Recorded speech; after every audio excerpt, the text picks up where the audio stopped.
Hi friends, this is Venkatesh Devasani. ఈరోజు మనం Telangana socio economic అవుట్లుక్లో భాగంగా డిస్కస్ చేయబోతున్నటువంటి యూనిట్ వచ్చేసి పరిశ్రమలు మరియు సేవలు అనేటువంటి యూనిట్ గురించి డిస్కస్ చేస్తున్నామండి. ఈ యొక్క యూనిట్ అనేది చాలా ఇంపార్టెంట్ అండి. రాబోయేటువంటి పోటీ పరీక్షల్లో తెలంగాణ ఎకానమీలో ప్రత్యేకంగా పరిశ్రమలు మరియు సేవలు అనేటువంటి ఒక చాప్టర్ ఉంది. కాబట్టి ఆ చాప్టర్ పూర్తిగా అర్థం కావాలి అంటే మాత్రం ఈ యొక్క అప్డేట్స్తో కూడినటువంటి ఈ యొక్క సోషియో ఎకనామిక్ అవుట్లుక్ సంబంధించిన ప్రతి అంశాన్ని కూడా మనం సమగ్రంగా చదివినప్పుడు మాత్రమే ఆ యొక్క తెలంగాణ ఎకానమీని మనం ఈజీగా అర్థం చేసుకోవడానికి అవకాశం అనేది ఉంటుంది. అందులో భాగంగా పరిశ్రమలు మరియు సేవలు. కాబట్టి ఈ యొక్క యూనిట్ని అయితే క్లియర్గా చదువుకుందాం. ఒక రాష్ట్రంలో ఒక ప్రాంతం అనేది అభివృద్ధి ఆర్థికంగా చెందాలి అన్నప్పుడు ఆ సంపూర్ణ సుసంపన్నతకు కీలకంగా ఈరోజు పరిశ్రమలు అనేవి మారడం జరిగింది. పారిశ్రామిక రంగం కనుక సంతులిత ఆర్థిక అభివృద్ధిని సాధించాలన్నా, ఉద్యోగ అవకాశాలను సృష్టించాలన్నా, ఉన్నతమైన జీవన ప్రమాణాలను అందించాలన్నా, ఉత్పాదకతను పెంపొందించాలన్నా కూడా ఈ యొక్క పరిశ్రమ రంగం అనేది కీలక పాత్ర పోషిస్తుంది. కాబట్టి ఈ యొక్క పరిశ్రమ రంగం కనుక ఒక రాష్ట్రంలో అభివృద్ధి చెందితే ఉద్యోగ అవకాశాలతో పాటు ఆ యొక్క ప్రాంతం కూడా అభివృద్ధి చెందుతుంది. అలాంటి పరిశ్రమల రంగం గురించి ముందుగా డిస్కస్ చేద్దామండి. తెలంగాణ రాష్ట్ర ఆర్థిక వ్యవస్థలో ఈరోజు పారిశ్రామిక రంగం అనేది స్థూల రాష్ట్ర విలువ జోడింపులో స్థిరంగా సుమారుగా దాదాపుగా 18% వాటాని కలిగి ఉందండి. ఓకేనా. తెలంగాణ రాష్ట్ర విలువ జోడింపు ఫర్ ఎగ్జాంపుల్ 100% అనుకుంటే అందులో 18% వాటాను పరిశ్రమ రంగమే అందిస్తుంది.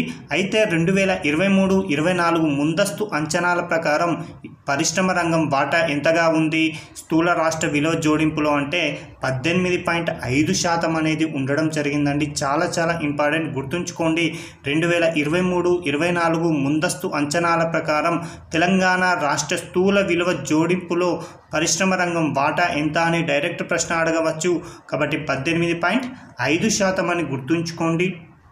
అయితే గత ఆర్థిక సంవత్సరంతో పాటు ప్రస్తుత ఆర్థిక సంవత్సరం అంటే 2022-23 ఆర్థిక సంవత్సరం, అదేవిధంగా 2023-24 ఆర్థిక సంవత్సరాలలో ఈ యొక్క పరిశ్రమ రంగం వాటా అనేది తెలంగాణ రాష్ట్ర స్థూల విలువ జోడింపులో ఏ విధంగా ఉందో ఒకసారి గమనించుదామండి. ఈ యొక్క విలువలు అనేవి ప్రస్తుత ధరల వద్ద మనం డిస్కస్ చేయడం జరుగుతుంది.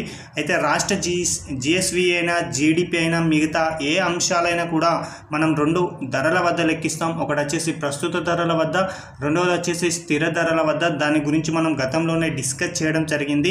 అయితే తెలంగాణ రాష్ట్ర స్థూల విలువ జోడింపులో పరిశ్రమ రంగం వాటా ప్రస్తుత ధరల వద్ద ఏ విధంగా ఉంది అంటే 2022-23లో రాష్ట్ర పారిశ్రామిక రంగం వాటా జిఎస్విఏలో 2,25,663 కోట్ల అనేది కేవలం పారిశ్రామిక రంగం నుంచే వాటా రావడం జరిగింది. అదేవిధంగా 2023-24 సంవత్సరంలో 2,48,505 కోట్ల వాటా అయితే జిఎస్విఏలో పారిశ్రామిక రంగం అనేది కల్పించడం జరిగింది. అంటే ఈ యొక్క 2 ఆర్థిక సంవత్సరాలలో గనక పారిశ్రామిక రంగం వాటా అనేది పురోగతి కనిపించింది. దాదాపుగా 10.1% వృద్ధిని కలిగి ఉందండి. ఓకేనా. గతంలో 2,25,663 కోట్లు ఉంటే 2023-24లో 2,48,505 కోట్లు ఉండడం జరిగింది. అంటే తెలంగాణ రాష్ట్రంలో పారిశ్రామిక రంగం వృద్ధి రేటు వచ్చేసి 10.1%గా ఉండడం జరిగిందని గుర్తుంచుకుంటే సరిపోతుంది. డైరెక్ట్ ఎగ్జామ్లో అడుగుతారండి, తెలంగాణ రాష్ట్ర స్థూల విలువ జోడింపులో పారిశ్రామిక రంగం వృద్ధి రేటు ఎంత అంటే 10.1% అని గుర్తుంచుకుంటే సరిపోతుంది. మరొక అంశం అండి, ఈరోజు పారిశ్రామిక రంగంతో పాటు దానికి అనుబంధంగా ఉపరంగాలు కూడా ఉండడం జరుగుతుంది. ఒక పారిశ్రామిక రంగాన్ని కనుక పరిశీలిస్తే దానికి 4 ఉపరంగాలు ఉంటాయి. అందులో తయారీ రంగం అని, నిర్మాణ రంగం అని, మైనింగ్ అండ్ క్వారీ అండ్ అదేవిధంగా విద్యుత్ అనేటువంటి 4 ఉపరంగాలు కలిస్తేనే మనం పారిశ్రామిక రంగంగా చెప్పుకోవడం జరుగుతుంది. అందులో భాగంగా 2023-24 అడ్వాన్స్డ్ ఎస్టిమేట్ ప్రకారం తెలంగాణ రాష్ట్ర జిఎస్విఏలో పారిశ్రామిక రంగం వాటా ఎంతగా చెప్పుకున్నాం 2,48,505 కోట్లని చెప్పుకోవడం జరిగింది. అయితే దాని యొక్క ఉపరంగాలు ఏ విధమైనటువంటి సహకారం అందిస్తుంది పారిశ్రామిక రంగానికి అని పరిశీలిస్తే తయారీ రంగం నుంచే 1,28,076 కోట్లు, అదేవిధంగా నిర్మాణ రంగం నుంచి 66,755 కోట్లు, మైనింగ్ అండ్ క్వారీ నుంచి 29,154 కోట్లు, విద్యుత్ నుంచి 24,520 కోట్లు అండి. ఇవన్నీ 4 ఉపరంగాలు కలిస్తేనే పారిశ్రామిక రంగం అని గుర్తుంచుకోండి. అలా ఈ యొక్క 4 ఉపరంగాలు కలిస్తే పారిశ్రామిక రంగం వాటా వస్తుంది. అలా 2,48,505 కోట్లు అనేది రావడం జరిగింది. అలా పారిశ్రామిక రంగానికి అత్యధికంగా సహకారం అందిస్తున్న ఉపరంగం ఏది అని కూడా అడుగుతాడు. లేదా వాటి యొక్క వరుస క్రమాన్ని సరైన క్రమంలో ఎగువ నుంచి దిగువకు, దిగువ నుంచి ఎగువకు అమర్చండి అని కూడా అడుగుతాడు. కాబట్టి పరిశ్రమ రంగానికి అత్యధికంగా సహకారం అందిస్తున్నటువంటి ఉపరంగాల వరుస క్రమాన్ని కనుక పరిశీలిస్తే తయారీ రంగం దాదాపుగా 51.5% వాటాను కలిగి ఉందండి. ఫర్ ఎగ్జాంపుల్ పరిశ్రమ రంగం వాటా 100% అనుకుంటే అందులో తయారీ రంగమే 51.5% వాటాతో అగ్రస్థానంలో ఉండడం జరిగింది. రెండవ స్థానంలో నిర్మాణ రంగం ఉంది దాదాపుగా 26.9%తో. ఇక మైనింగ్ అండ్ క్వారీ వచ్చేసి 11.7%తో మూడవ స్థానంలో ఉండగా, నాలుగో స్థానంలో విద్యుత్ ఉంది 9.9%తో. కాబట్టి గుర్తుంచుకోండి, ఈ యొక్క వరుస క్రమం పైన ఎగ్జామినర్ ప్రశ్న అడగడానికి చాలా అవకాశం ఉంది. ఇక మరొక అంశం అండి ఉపరంగాల వృద్ధి అండి. ఇందాక చెప్పుకున్నటువంటి 4 ఉపరంగాలు 2022-23తో పోలిస్తే 2023-24 సంవత్సరంలో ఏ విధమైనటువంటి వృద్ధి రేటును సాధించింది అంటే గత సంవత్సరం కన్నా ఎక్కువ వృద్ధి రేటును, అంటే మంచి ప్రతిభను కనబరిచిందా లేదా తక్కువ ప్రతిభను కనబరిచిందా అనేది తెలుస్తుందండి. ఏ విధంగా అంటే ఫర్ ఎగ్జాంపుల్ గత సంవత్సరంలో మైనింగ్ వచ్చేసి ఒక 50% ఉత్పత్తి చేస్తే ప్రస్తుత సంవత్సరం నాటికి 80% ఉత్పత్తి చేస్తే వాటి మధ్య ఎంత వ్యత్యాసం ఉంది? 30%. అలా గత సంవత్సరంతో పోలిస్తే ప్రస్తుత సంవత్సరంలో దాని యొక్క ప్రతిభను తెలియజేసేదే వృద్ధి రేటు అండి. ఆ విధంగా గనక పరిశీలిస్తే ఉపరంగాల వృద్ధి రేటును గనక చూసుకున్నట్లయితే మైనింగ్ మరియు క్వారీ రంగం వచ్చేసి 10.5% వృద్ధి రేటును సాధించిందండి. అంటే గతం కన్నా కూడా ఈ యొక్క మైనింగ్ మరియు క్వారింగ్లో 10.5% వృద్ధి అంటే ఉత్పత్తి పెరిగింది అని గుర్తుంచుకోండి. తయారీ రంగం వచ్చేసి 9.6%, విద్యుత్ మరియు గ్యాస్ వచ్చేసి 10.3%, నిర్మాణ రంగం వచ్చేసి 10.9% అని గుర్తుంచుకోండి. ఈ యొక్క 4 ఉపరంగాలలో అత్యధికంగా వృద్ధి రేటును కనబర్చిన ఉపరంగం ఏంటి అంటే నిర్మాణ రంగం అండి. రెండవ స్థానంలో మైనింగ్ మరియు క్వారీ రంగం, మూడవ స్థానంలో విద్యుత్, నాలుగవ స్థానంలో తయారీ రంగం ఉండడం జరిగింది. అదేవిధంగా ఉద్యోగ కల్పనకు ఈరోజు పరిశ్రమ రంగం ఏ విధంగా సహకారం అందిస్తుంది అంటే జనవరి నుంచి మార్చి 2024 వరకు పీరియాడిక్ లేబర్ ఫోర్స్ సర్వే త్రైమాసిక బులెటిన్ను విడుదల చేసింది. అందులో భాగంగా భారతదేశంలో పట్టణ శ్రామిక శక్తిలో అంటే 15 సంవత్సరాల వయసుకు పైబడినటువంటి వారిలో ఈరోజు ద్వితీయ రంగం ఉపాధిని ఎంతమంది కల్పిస్తుందంటే 32% మందికి ఉపాధిని కల్పించడం జరుగుతుంది. అదే మన తెలంగాణలో 29.79% మందికి ఉపాధిని కల్పిస్తున్న రంగంగా ద్వితీయ రంగం ఉండడం జరిగింది అని గుర్తుంచుకోండి. చాలా ఇంపార్టెంట్ అండి. అదేవిధంగా తెలంగాణ రాష్ట్రంలో పరిశ్రమలను ప్రోత్సహించడం కోసం రాష్ట్ర ప్రభుత్వం అనేక పథకాలను తీసుకురావడం జరిగింది. అందులో భాగంగా తెలంగాణ పారిశ్రామిక ప్రాజెక్ట్ అనుమతి మరియు స్వయం ధృవీకరణ సంస్థ అండి. దీని యొక్క అబ్రివేషన్ కనుక చూసుకున్నట్లయితే దీనినే TGIPAS అని కూడా పిలవడం జరుగుతుంది. Telangana state industrial project approval and self certification system అండి. ఇది వచ్చేసి తెలంగాణ రాష్ట్రంలో పరిశ్రమలు ప్రోత్సహించాలనే ఉద్దేశంతో తెలంగాణ ప్రభుత్వం అత్యంత ప్రతిష్టాత్మకంగా తీసుకురావడం జరిగింది. అయితే ఇక TGIPAS ద్వారా పారిశ్రామికవేత్తలకు స్వయం ధృవీకరణ ఆధారంగానే నిర్దిష్ట సమయ పరిమితులతో అన్ని అవసరమైనటువంటి అనుమతులన్నీ ఒకే వద్ద లభించడం జరుగుతుంది. అయితే ఇందులో భాగంగా ఈ పథకం కింద దరఖాస్తుదారులు అనుమతి పొందడానికి నిర్దిష్ట సమయం అనేది ఒకటి ఉంటుందండి. ఆ నిర్దిష్ట సమయంలో గనక పరిశ్రమలకు అనుమతిని ప్రభుత్వం అందించడం జరుగుతుంది.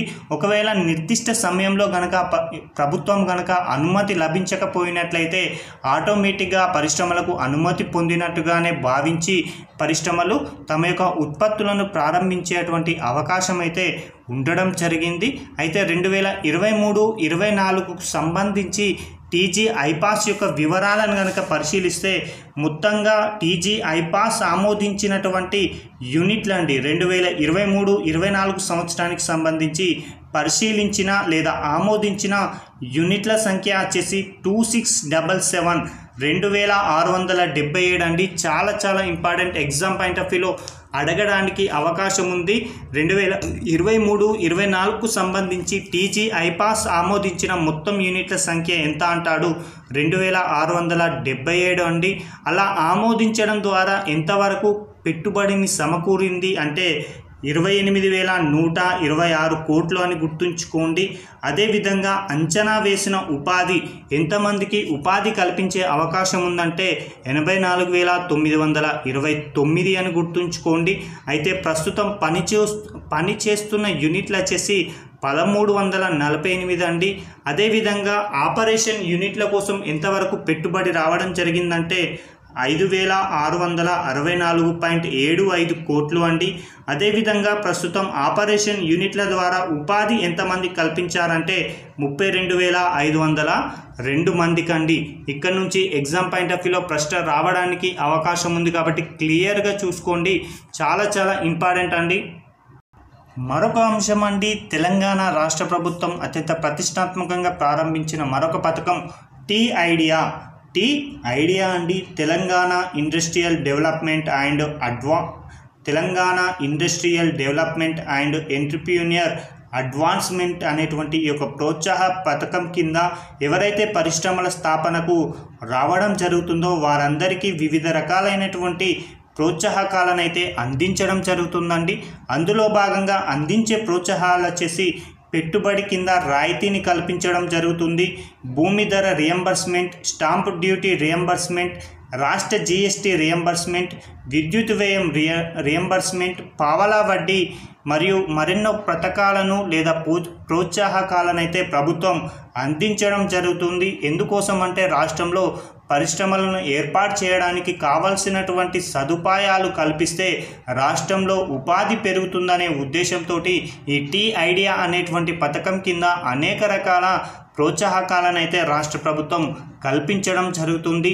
అందులో భాగంగానే 2023-24 ఆర్థిక సంవత్సరంలో ఈ యొక్క టీ ఐడియా కింద 345.98 కోట్ల విలువైనటువంటి 2,239 క్లెయిమ్లను అయితే రాష్ట్ర ప్రభుత్వం ఆమోదించడం జరిగిందండి. చాలా ఇంపార్టెంట్. మరొకసారి చూడండి, 345.98 కోట్ల విలువైన 2,239 క్లెయిమ్లను రాష్ట్ర ప్రభుత్వం ఆమోదించడం జరిగింది అని గుర్తుంచుకోండి. ఇక మరొక అంశం అండి, తెలంగాణ రాష్ట్ర ప్రభుత్వం అత్యంత ప్రతిష్టాత్మకంగా రాష్ట్రంలో ఉన్నటువంటి దళితులను, ఎస్టీలను, అదేవిధంగా వికలాంగులను ఎవరైతే ఉంటారో వారికి సంబంధించి అనేక ప్రోత్సాహాలను కల్పిస్తూ వారిని పారిశ్రామికవేత్తలుగా మార్చాలి అని ప్రభుత్వం అనేక చర్యలను తీసుకోవడం జరిగింది. అందులో భాగంగానే ఈ యొక్క టీ ప్రైడ్ అనేటువంటి ఒక ప్రోగ్రామ్ను అయితే తీసుకురావడం జరిగింది. ఇందులో భాగంగా దళిత, ఎస్టీ, అదేవిధంగా దివ్యాంగ పారిశ్రామికవేత్తలకు ఎవరైతే ఉంటారో వారికి అనేక రకాల ప్రోత్సాహకాలను అందిస్తూ వారిని ఒక మంచి పారిశ్రామికవేత్తలుగా తీర్చిదిద్దడంలో టీ ప్రైడ్ అనేది అద్భుతమైనటువంటి విజయాన్ని సాధించడం జరిగింది. కాబట్టి ఎగ్జామ్లో దాని యొక్క అబ్రివేషన్ పైన కూడా మనకు అవగాహన ఉండాలండి. T pride stands for Telangana state program for rapid incubation of Dalit entrepreneurs అని గుర్తుంచుకోండి. కేవలం దళితులు మాత్రమే రారండి, ఇందులో ఎస్టీలు, అదేవిధంగా దివ్యాంగ పారిశ్రామికవేత్తలు కూడా ఈ పథకానికి అర్హులు అని గుర్తుంచుకుంటే సరిపోతుంది. అయితే 2023-24 ఆర్థిక సంవత్సరంలో 2,211 మంది ఎస్సీ పారిశ్రామికవేత్తలకు 121.72 కోట్ల రూపాయల విలువైన పెట్టుబడులు అనేవి అందించడం జరిగింది. అదేవిధంగా ఎస్టీ పారిశ్రామికవేత్తలకు వచ్చేసి 4800 ఎస్టీ పారిశ్రామికవేత్తలకు 280.18 కోట్ల రూపాయలు మంజూరు చేయడం జరిగింది.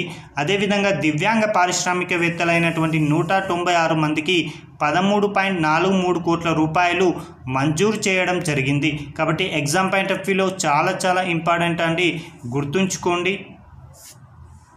ఇవ్వండి ఈ రోజుకు సంబంధించినటువంటి తెలంగాణ సోషియో ఎకనామిక్ అవుట్లుక్కు సంబంధించి ముఖ్యమైన అంశాలను డిస్కస్ చేయడం జరిగింది. Thank you.